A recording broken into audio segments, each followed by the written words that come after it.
fisiológico para fazer a aspiração endotraqueal dos seus pacientes?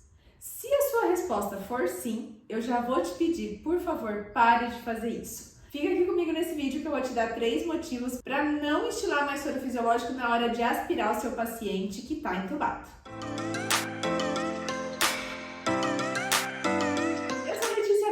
Sou fisioterapeuta, especialista em terapia intensiva neonatal e pediátrica.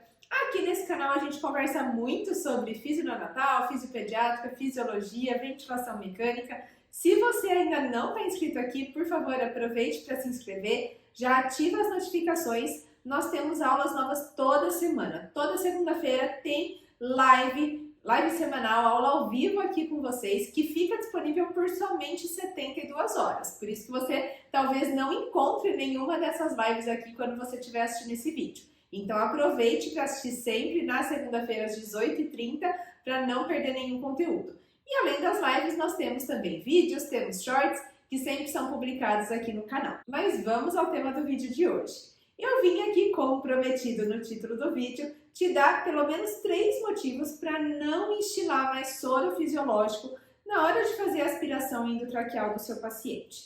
E por que você não deve instilar soro fisiológico? Vamos lá! Qual que é o objetivo de instilar o soro fisiológico na hora de fazer a aspiração? De um modo geral, o que a gente acredita é que esse soro vai ajudar a fluidificar a secreção. Por isso que muitas vezes a gente instila o soro fisiológico quando a secreção está muito espessa, está difícil de subir. Então, na tentativa de fluidificar essa secreção. Daí eu já te dou o primeiro motivo para não fazer mais isso. Se o objetivo é esse, não faz sentido nenhum você realizar. Por quê? O soro e a secreção, eles não se misturam. Então, é um mito, é uma mentira que o soro fluidifica a secreção. Quando a secreção está muito espessa, quando tem risco de formação de rolhas, principalmente na anel e ped, o tubo geralmente é muito pequenininho e aí tem um risco de obstrução mais importante, enfim. E acham que aspirar de horário, que também não vai resolver o problema, tem vídeo aqui no canal, vou deixar nos cards para você entender um pouquinho melhor sobre isso. Não vai resolver o problema aspirar de horário e nem instilar soro fisiológico, porque como eu já disse, o soro e a secreção não se misturam. No caso dessa secreção espessa, então, qual que é o melhor caminho que deve ser realizado? Umidificar e aquecer adequadamente o ar inspirado. Então, se o paciente está entubado, está sob ventilação mecânica, você precisa ofertar para ele uma forma de umidificação e aquecimento desse ar que está chegando até ele, já que ele está sendo levado pelo ventilador mecânico.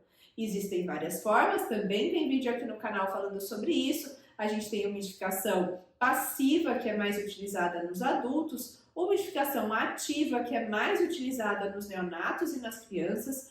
Muitas vezes, um paciente que está na umidificação passiva pode precisar ir para a ativa para a gente ter um controle mais adequado da temperatura.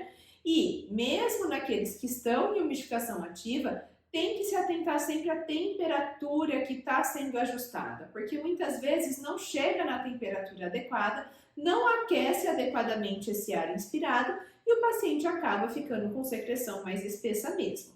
Então, atente-se de que sempre tem água ali na jarrinha, né, na panelinha, como você chamar ali na sua instituição, sempre tenha água e sempre esteja numa temperatura adequada que a gente costuma deixar em 37 graus Celsius, tá certo?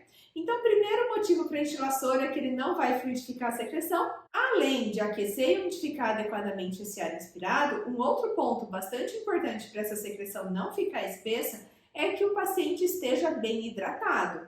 A hidratação é fundamental e muitas vezes isso é esquecido. Então, a equipe como um todo tem que estar de olho na hidratação desse paciente para não roubar mesmo o líquido e acabar espessando essa secreção.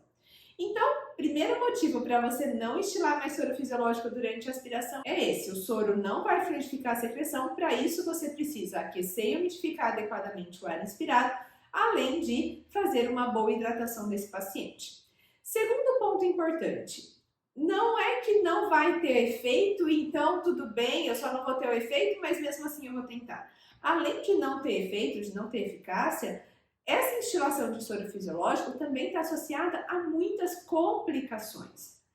Por que complicações? complicações, porque nem sempre quando você joga o soro, estila o soro no tubo do paciente, você consegue tirar todo esse soro.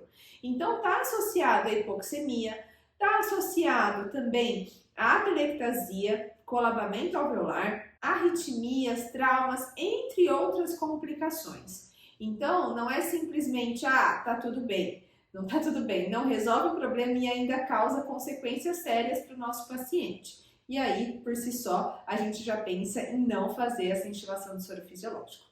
Terceiro motivo é que você pode estar com a instilação de soro fisiológico causando uma outra complicação que eu não citei anteriormente, porque a causa dela é um pouquinho diferente. Pode ser também porque você não conseguiu retirar todo esse soro que foi instilado, mas além disso, pensa que o paciente que está entubado, ele faz um microfilme no tubo. Isso vai contaminando, com certeza. Então, quando você instila o soro fisiológico, todo micro-organismo que estava ali naquele tubo endotraqueal, ele vai junto com o soro para dentro da via aérea do paciente, aumentando o risco de infecção, aumentando o risco de pneumonia associada à ventilação mecânica.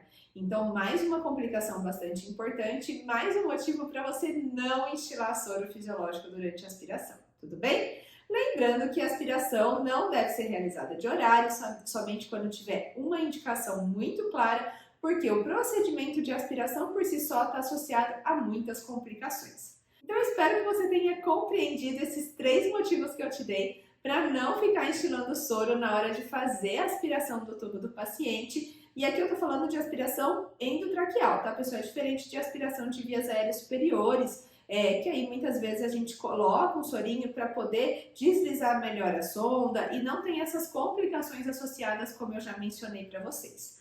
Mas na aspiração de tubo ou de traqueostomia, eu sugiro que você, por favor, pare de instilar soro fisiológico para não aumentar as complicações que o seu paciente apresenta.